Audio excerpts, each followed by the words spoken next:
Hello everyone, I'm your host Enoch, and welcome back to Sonic.EXE post-Trequel news day 5. While there isn't a lot of news today, we are going to officially be going over the lore of the planned release Executioners. But before we get into that, we have some beautiful promotional art here from Astra. She's super talented, and I think it looks amazing. And for some more news, we have officially heard what Mecha Sonic Mark III will sound like. Credit to Frenzy for these.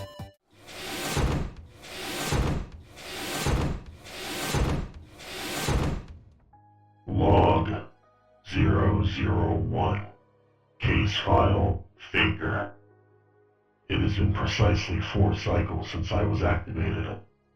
The Doctor and the Fonts have improved my functions beyond what previous models have been programmed for. I am stronger, faster, smarter, superior. I am Sonic perfected. And yet, how can I prove that now? My copy is gone. My creators say that my copy changed. Data analysis suggests otherwise. This Faker is not my copy. It's not even worthy to be called my copy's fake. They all struggle to come to my same conclusion. Even the Doctor has fallen for this trick. No matter. I will make them see the truth. This Faker will not live in his place. Only I may take it. My designation is a Mechasonic Mark III. The one true Sonic. I am the real Sonic. He sounds like a total, like a really good character. There was another word I was going to use there, but I'm not going to use it. I can't wait to see this beast in game. You Metal Sonic mains will be jumping for him, I bet. Just jump the Executioner using him. And for some fairly big news, I would like to speak about another project that is official partner to Sonic.EXE post-Trequel. This is Sonic Spiritual Awakenings, the official partner game of Sonic.EXE post-Trequel. For some info, it is owned by Creamers, and it is a Sonic fighting game taking place a few years ahead of the current Sonic timeline.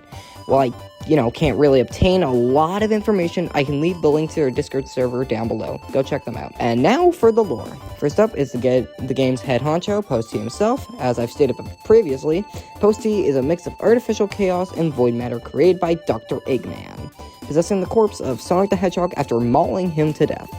Posty retains all of Sonic's abilities, but only amplified to frightening levels. He's quick-witted, smart, and knows his opponents well. A real menace. And this is Danny, A.T. While originally he was a joke character, he now has some official lore, and it's very interesting. Danny was a knockoff Sonic Clippy developed in the late 90s/early 2000s, and broke free from his code upon gaining sentience. Again, may not pronounce that word correctly. After being possessed by a massive void matter from the same void as Post-T. Essentially, he's a distant cousin to Post-T, and the two have a fairly close bond. And now, onto Bad Future, with the coolest of them all, in my opinion, Post-TX.